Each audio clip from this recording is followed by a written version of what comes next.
जय हिंद प्यारे बच्चों, आज के इस वीडियो के अंदर हम क्लास 7th मैथमेटिक्स का सैम्पल पेपर डिस्कस करने वाले हैं। इस वीडियो के अंदर हम मैक्सिमम क्वेश्चंस को डिस्कस करेंगे जो आपके पेपर में आ सकते हैं या जिनके आने का बहुत ज़्यादा चांस है।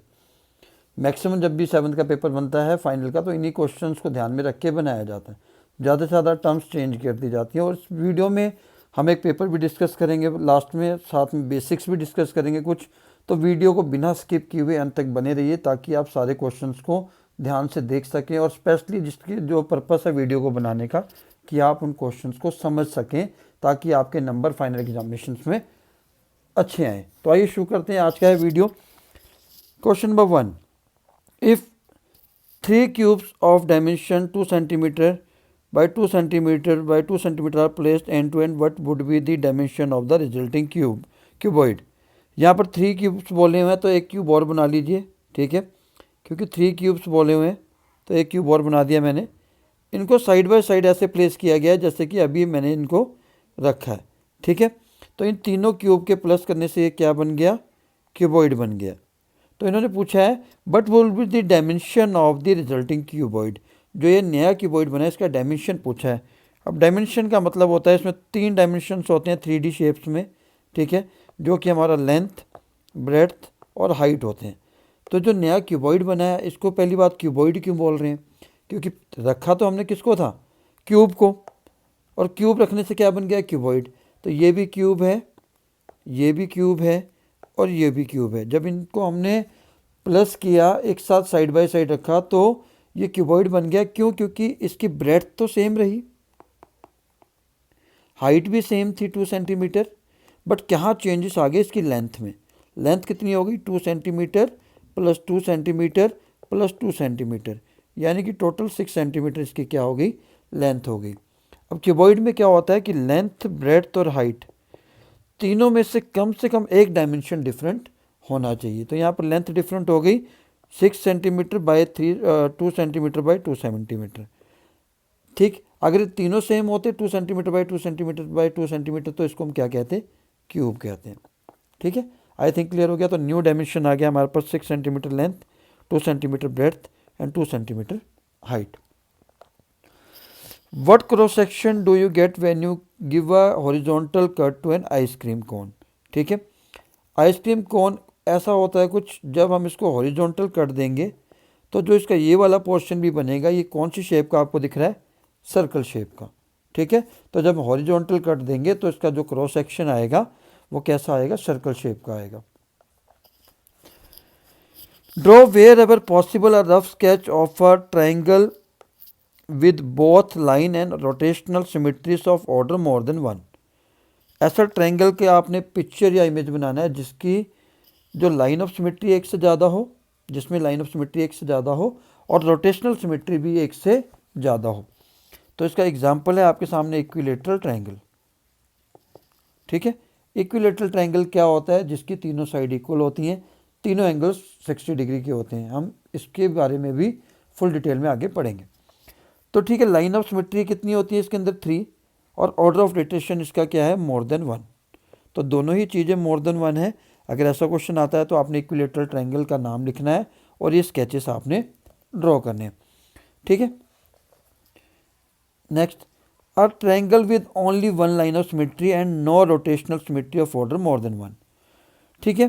तो इसका जो सही आंसर होगा वो होगा आपका ये वाला आंसर, आइसोसेलेस ट्रायंगल होगा एग्जाम्पल इसका, ठीक है। जिसके अंदर लाइन ऑफ सिमेट्री क्या है? एक लाइन ऑफ सिमेट्री है, ठीक है, और रोटेशनल सिमेट्री इसकी एक से ज़्यादा नहीं है, ठीक है।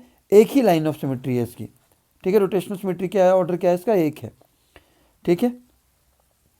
थर्ड क्वेश्चन क्या है? Quadrilateral with a rotational symmetry of order more then what? 1, ठीक है। रोटेशनल सिमेट्री एक से ज़्यादा हो but not a line of symmetry. तो ऐसा एक ही क्वाड्रिलेटर है जिसके अंदर लाइन ऑफ सिमेट्री नहीं है, ठीक है। तो quadrilateral with the line symmetry में है वो rotational symmetry of order 1 but not more than 1, hence it is not possible to draw, ठीक है। इसको पॉसिबल नहीं है ड्रॉ करना। A quadrilateral with line symmetry but no rotational symmetry of order more than 1, it is trapezium, ठीक है। चलिए, from a circular sheet of radius 4 centimeter, a circle of radius 3 centimeter is removed. ठीक है, तो ये वाला circle इससे हमने क्या कर दिया, रिमूव कर दिया, कट कर दिया। अब क्या पोर्शन बचा है हमारे पास, ये वाला। Find the area of the remaining sheet. ठीक है, तो हमें इस शीट का निकालना, तो इसके लिए आपने सिंपल सा क्या करना है, तो एरिया ऑफ बिगर सर्कल निकालना है आपने, जिसकी रेडियस क्या है, बिगर रेडियस सर्कल की रेडियस क्या है 4 सेंटीमीटर।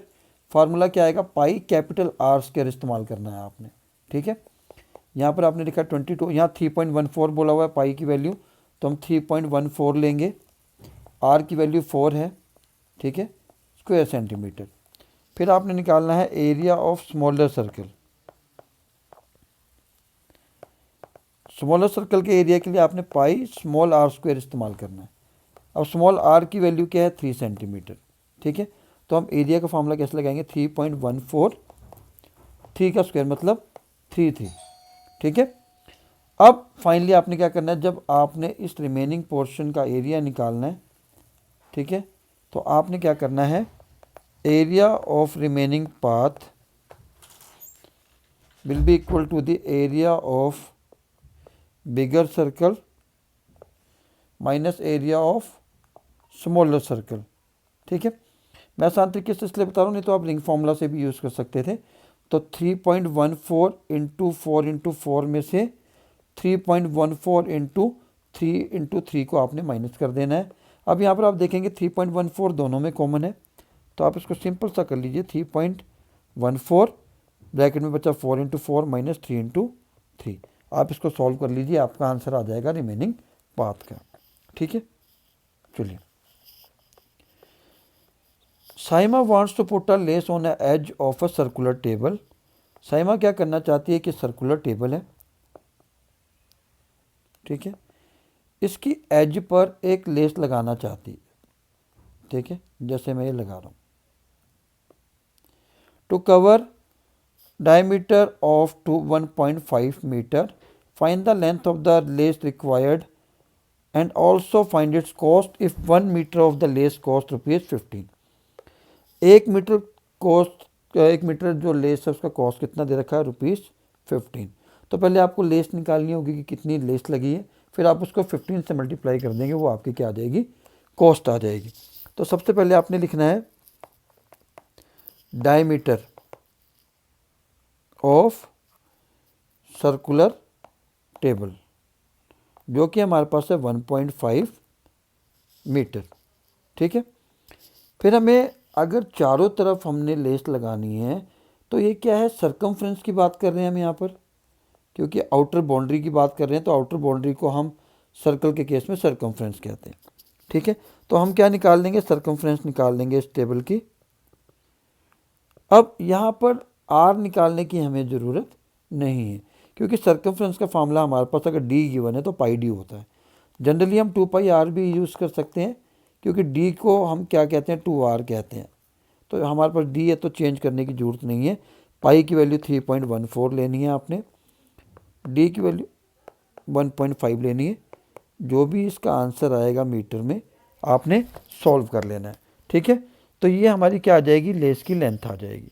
ठीक है, तो 3.14 को जब हम 1.5 से मल्टीप्लाई करेंगे तो हमारा आंसर आएगा 4.71 metre.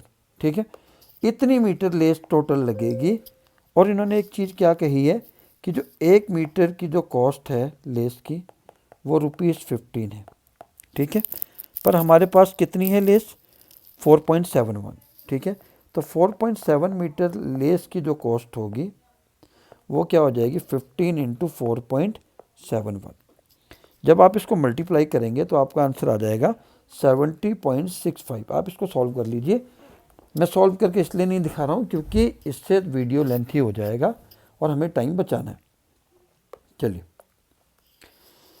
Next question, from a circular card sheet of radius 14 centimetre, 2 circles of radius 3.5 centimetre and a rectangle of length 3 centimeter and breadth 1 centimeter are removed as shown in the figure। जैसा कि इस picture में आपने देखा है कि एक circle है, ठीक है, सर्कल शीट है, सर्कुलर शीट से इन्होंने क्या किया है, दो छोटे छोटे सर्कल कट कर लिए जैसा कि आप देख सकते हैं, ठीक है, और इन्होंने एक रेक्टेंगल कट किया है जिसके जो लेंथ और ब्रेड्थ आपको दोनों गिवन है। तो आपने लिखना क्या है, सबसे पहले गिवन क्या है, रेडियस, दोनों की रेडियस सेम है तो आप एक ही बार लिख लेंगे radius of the smaller circle, small R डाल देता हूँ, ये है 3.5 सेंटीमीटर।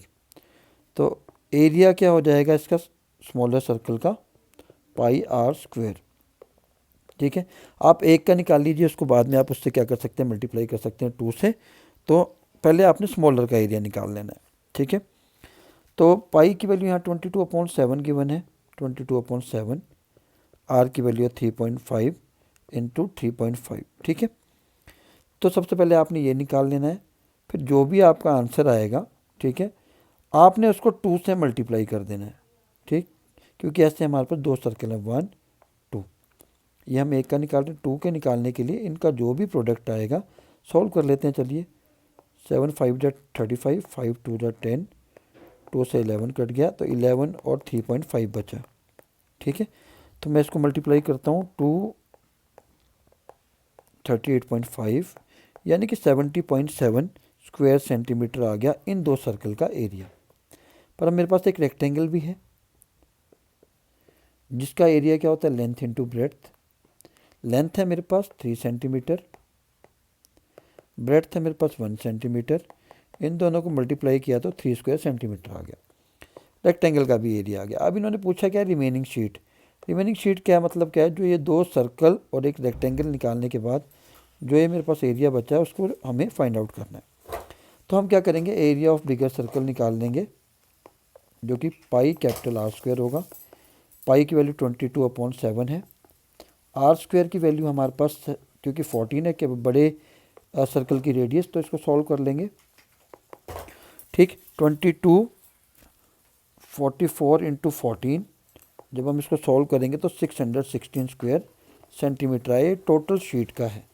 अब हमें क्या करना है, 616 में से 77 और 3 को हमने माइनस करना है, तो ये आ गया 80। जब इसको आप माइनस करेंगे हमारे रिमेनिंग शीट का एरिया आ गया 536 स्क्वायर सेंटीमीटर। तो आपने सिंपल सा कंसेप्ट है, पहले इन दोनों छोटे सर्कल्स का एरिया निकालना है। आप एक का निकाल लीजिए, 2 से मल्टीप्लाई कर दीजिए जैसे मैंने किया। उसके बाद आपने रेक्टेंगल का एरिया निकाल दिया, लेंथ इंटू ब्रेड्थ, क्योंकि लेंथ और ब्रेड्थ हमें दोनों पता थी। लेंथ हमें 3 सेंटीमीटर गिवन थी और ब्रेड्थ 1 सेंटीमीटर, तो वो भी निकाल ली। इन दोनों के एरिया को प्लस करके टोटल जो बिगर सर्कल का एरिया उससे हमने क्या करना है, माइनस करना है। Express the following numbers in standard form. ज़्यादातर बच्चे इसमें बहुत गलतियां करते हैं, उनको कन्फ्यूज़न होती है, तो आप सिंपल सा तरीका कर लीजिए। 2 तरीके हैं, तरीके तो बहुत सारे हैं, ठीक है। पहली चीज़ आप देखिए, अगर आपने स्टैंडर्ड फॉर्म में लिखना है मतलब इंटू 10 की पावर में आपने लिखना है। तो सबसे पहले आप क्या करिए, आपको पता है अगर आप डेसिमल हटाएंगे तो नीचे क्या लगेगा, 10 लगेगा, क्योंकि डेसिमल के बाद एक नंबर है तो एक जीरो आएगी, ठीक है। फिर 10 का मतलब है 10 की पावर 1, तो अगर मैं 10 की पावर 1 को ऊपर लेकर जाना चाहूँ न्यूमरेटर में तो पावर क्या हो जाएगी, पावर का साइन चेंज हो जाएगा, 10 की पावर -1। तो आप यहाँ तक भी इसको छोड़ सकते हैं, बट आप चाहते हैं कि मैं डेसिमल 3 पॉइंट तक लेके जाऊँ, ठीक है। तो आप अगर 3 पॉइंट तक लेकर जाते हैं तो आप इसको पहले इस तरीके से लिख लीजिए जहाँ तक आपने लेकर जाना है। फिर आप क्या करिए, अगले स्टेप में इसका जब आप डेसिमल हटाएंगे तो कितने नंबर थे, 1 2 3 4 5, तो 5 जीरो लग जाएंगी, ठीक है। 5 जीरो का मतलब है 10 की पावर 5, सिंपल सा कंसेप्ट है। और बाद में आप क्या करेंगे, जब इसको न्यूमरेटर में लेकर जाएंगे तो ये क्या हो जाएगा, 10 की पावर -5, क्लियर। पर एक चीज़ आपने ध्यान रखना है कि ये डेसिमल पहले से यहाँ था, मैंने अभी डायरेक्टली यहाँ तक लिया है, सीधा मैंने डेसिमल यहाँ लिया है, 8 के डेसिमल की बात नहीं की है। बट अगर आप 8 के डेसिमल की बात देखें तो ये भी बता देता हूँ क्योंकि आप कंफ्यूज होंगे।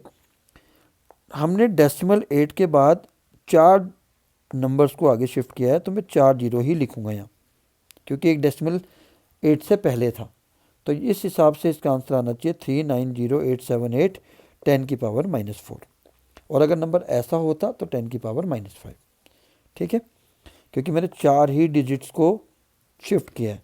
तो आपने एक और कंसेप्ट करना है, अगर सॉरी यहाँ -4 आएगा, एक minute.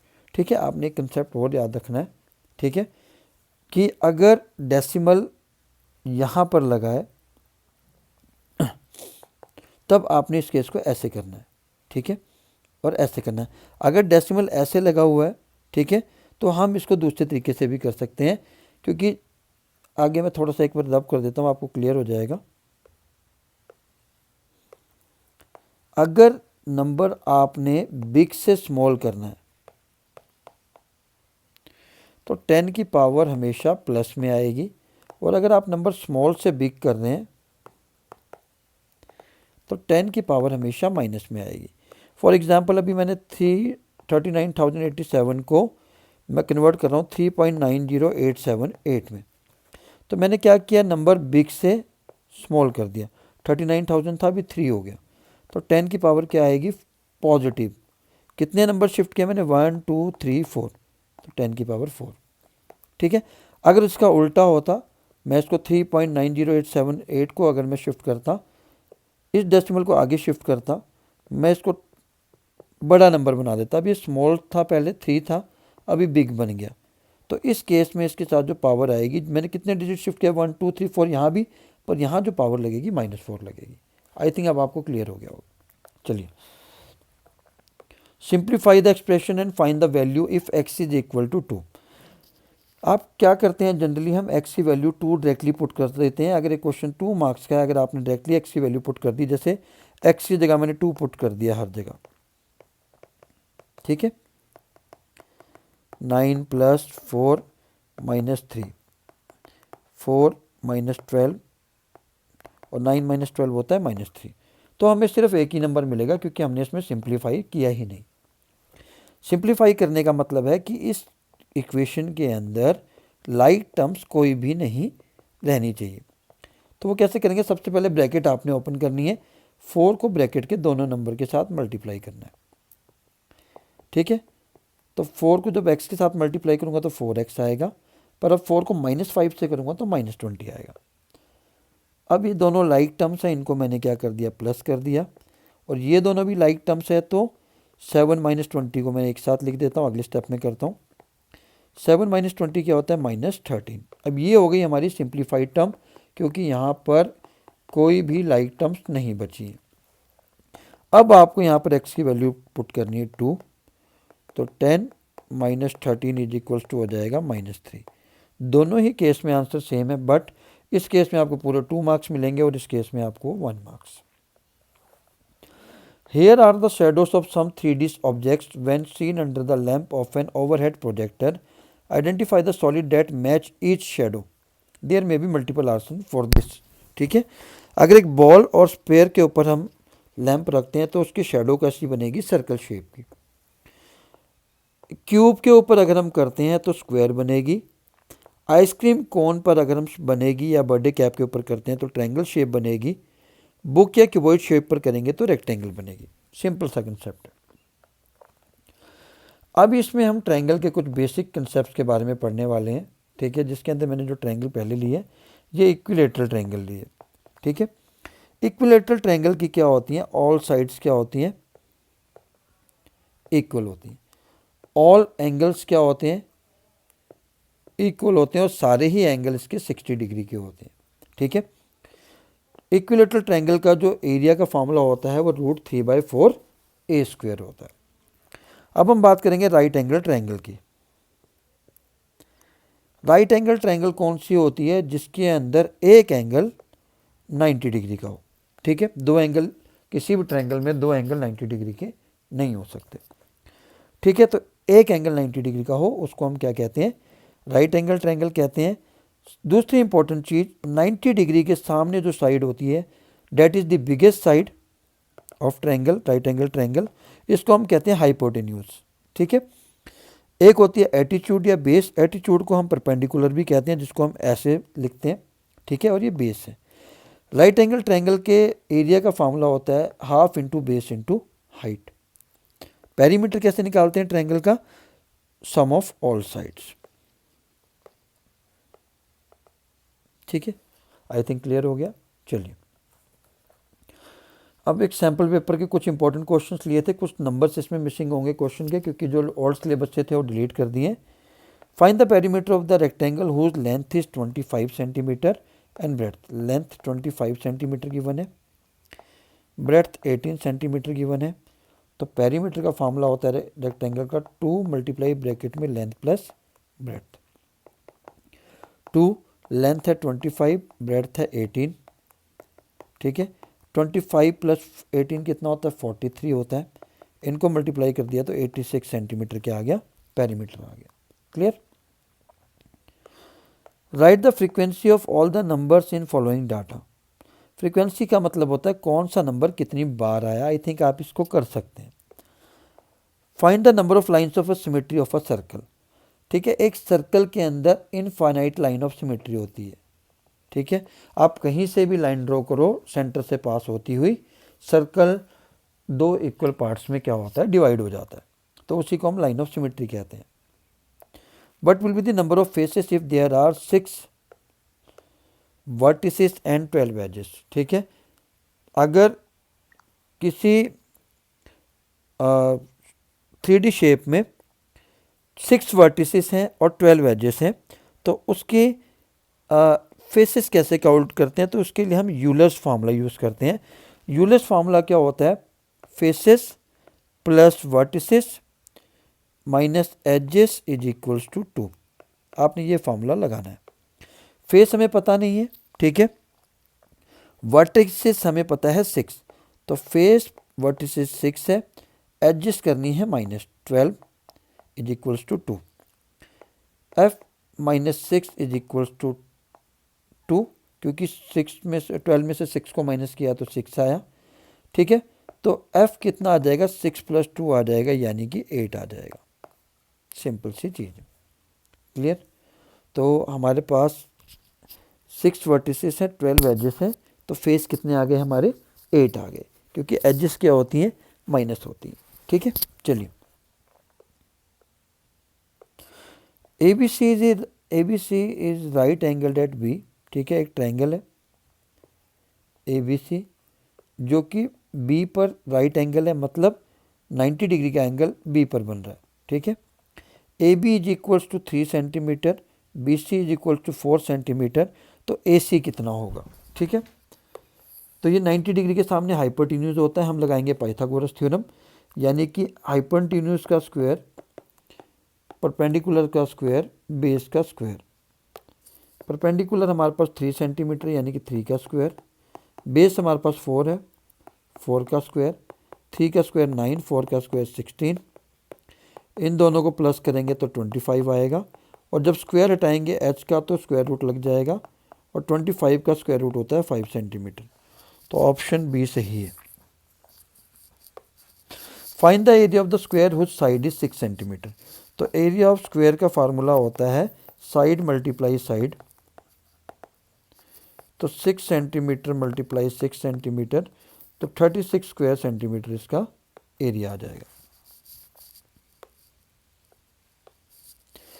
A survey shows the ages of 10 teachers, 10 teachers की एज है। What is the age of the youngest teacher? तो यंगेस्ट मतलब जो सबसे कम एज होगी उसको हम यंगेस्ट कहेंगे। तो यहाँ पर अगर आप ध्यान से देखेंगे, एक 26 है, 26 से नीचे कोई भी नहीं है, तो यही आंसर होगा। The number of a faces of a triangular, pyramid और टेट्राहेड्रन कितने होते हैं? इसके 4 फेसेस होते हैं। ठीक है, ये क्वेश्चन आपके सिलेबस में नहीं है। What is the circumference of a circular disc of radius 14 centimetre? तो सर्कमफ्रेंस अगर रेडियस गिवन है आपके पास तो 2πr फॉर्मूला लगाना है आपने सर्कमफ्रेंस के लिए। ठीक है, 2π की वैल्यू 22/7 है, रेडियस 14 सेंटीमीटर है, 7 × 2 = 14, और जब आप इसको मल्टीप्लाई करेंगे तो आ जाएगा 88 centimetre. A kennel can accommodate 10 dogs, एक कैनल के अंदर कितने डॉग्स रख सकते हैं? 10, ठीक है, जिनका वेट पाउंड्स में ऑलरेडी आपको गिवन है। Range of their weight, range का मतलब होता है highest value minus lowest value, ठीक है। तो हाईएस्ट वैल्यू हमारे पास यहाँ पर देखी जाए तो 33 है और लोएस्ट वैल्यू हमारे पास 11 है। तो इन दोनों को अगर हम माइनस कर देंगे तो ये हमारी आ जाएगी range. The radius of a circular box is 10 centimetre, ठीक है। एक बॉक्स है, सर्कुलर बॉक्स है, आपने शेप का बहुत ध्यान रखना है, ठीक है, जिसकी रेडियस कितनी है। What should be the length of the tape required to wrap once around the pipe, ठीक है। एक बार रैप करना है तो हम फार्मूला लगाएंगे सर्कमफ्रेंस का 2πr, ठीक है। तो पाई की वैल्यू 22/7, आर आ गया ये, आप इसको सॉल्व कर दीजिए 440/7 सेंटीमीटर आ गया, ठीक है। तो यही आंसर है, आप इसको फर्दर सॉल्व करके डेसिमल में निकाल दीजिए। I think you can do it. Name 3 letters of English alphabet which are symmetrical about a vertical axis. तो वर्टिकल एक्सिस का मतलब है जैसे ए है, मैं अगर इसको वर्टिकली कट करूं तब ये सिमेट्रिकल होता है, यानी कि 2 इक्वल पार्ट्स में डिवाइड होता है। तो ऐसे आपने 3 लेटर्स देने हैं। तो 3 है ए, एच हॉरिजॉन्टल भी हो जाता है, पर इसमें भी लिख सकते हैं, उसमें भी लिख सकते हैं, ठीक है, आई, एम, ठीक है। और इन्होंने अगला पूछा हॉरिजॉन्टल एक्सिस, ठीक है। तो हॉरिजॉन्टल के लिए सी, डी, ठीक है, आगे ई, एच मैंने कहा था इसमें भी लिख सकते हैं आप। तो ये 3 आपको पता होने चाहिए।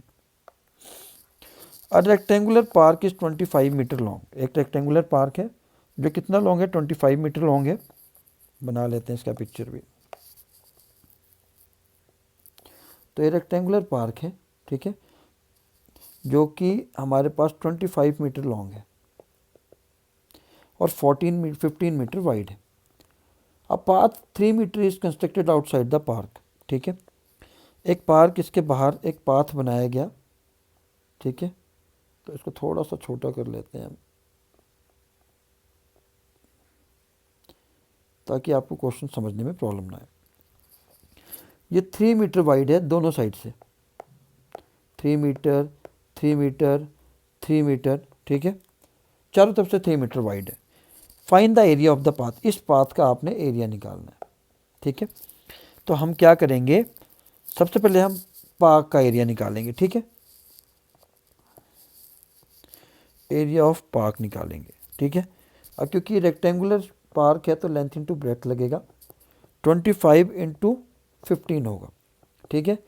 तो जब स्क्वायर मीटर लगा दीजिए क्योंकि यूनिट लिखना ज़रूरी है, ठीक है। तो जब हम इसको सॉल्व करेंगे तो 375 स्क्वायर मीटर इसका एरिया आ गया पार्क का। अभी हम इस अंदर के एरिया की बात कर रहे हैं, ठीक है। अब हमें निकालना है area of park including path, ठीक है। ये जो मैंने निकाला है ये एक्सक्लूडिंग पाथ है, इसके अंदर मैंने पाथ को इंक्लूड नहीं किया। अब इसमें चेंजेस क्या आएंगे, फार्मूला वही रहेगा लेंथ इंटू ब्रेड्थ, पर लेंथ में क्या चेंजेस आएंगे। लेंथ पहले यहाँ तक 25 मीटर थी, ठीक है, पर अब चेंजेस क्या आए कि दोनों साइड से 3 मीटर इंक्रीज हो गया, 3 यहाँ से भी, 3 यहाँ से भी। तो नई लेंथ कितनी होगी, 25 + 6 यानी कि 31 मीटर। सिमिलरली ब्रेड्थ में भी मैं 6 प्लस करूँगा यानी कि 21 मीटर। तो जो नया पाथ का जो पार्क का जो एरिया आएगा इंक्लूडिंग पाथ वो आएगा 31 मीटर × 21 मीटर। मेरी बात समझ में आ गई, क्योंकि जो मैं उसकी पाथ की विड्थ थी उसको तो कैलकुलेट करूँगा ना, साथ में लूँगा, ठीक है, क्योंकि 3 इधर से इंक्रीज हुई ब्रेड्थ में और 3 उधर से, तो 6 हुआ। सिमिलरली लेंथ में भी 6 हुआ, तो जब इनको मल्टीप्लाई करेंगे तो 651 स्क्वायर मीटर आएगा। अब हमें निकालना है पाथ का एरिया। तो area of park including the path में से 651 स्क्वायर मीटर में से मैं 375 को क्या कर दूंगा, माइनस कर दूंगा। ठीक है, तो मेरे पास आंसर आएगा 276 स्क्वायर मीटर। तो ये होगा area of the remaining path. Following figure represent net of die, ठीक है, या क्यूब का आप नेट कह सकते हैं, from 1 to 6 the sum of the numbers on opposite faces in a die is 7। ठीक है, ऑपोजिट फेसेस पे सम कितना होता है, 7 होता है। व्हाट इज द वैल्यू, इसकी वैल्यू निकालनी है हमें, x multiply Y plus Y multiply Z. तो उसके लिए आपको x की वैल्यू पता होनी चाहिए और y की। ठीक है, तो 2 के सामने आ रहा है y। ठीक है, तो इन दोनों का सम कितना होना चाहिए, 7, तो y की वैल्यू आ गई हमारे पास 5। 4 के सामने आ रहा है हमारा x, तो x की वैल्यू हो गई 3, क्योंकि 4 + 3 होगा 7, या 5 + 2 होगा 7। अब क्या बचा हमारे पास, z की वैल्यू आ गई हमारे पास 1, क्योंकि 6 + 1 होगा 7। तो तीनों वैल्यू आ गई। x की वैल्यू हमारे पास 3 है, y की वैल्यू 5 है, y की वैल्यू 5 है, z की वैल्यू 1 है। 15 + 6 21 आ जाएगा आंसर। तो ये था प्यारे बच्चों आज का वीडियो, जिसके अंदर हमने काफ़ी इंपॉर्टेंट क्वेश्चंस को डिस्कस किया। आई होप कि आपको समझ में आया होगा काफ़ी चीज़ों के बारे में, और आपने काफ़ी सारी चीज़ें सीखी होंगी। तो फिर मिलते हैं नेक्स्ट वीडियो में क्लास 7 मैथ्स के इंपॉर्टेंट क्वेश्चंस के साथ। आज के लिए इतना ही। जय हिंद, जय भारत।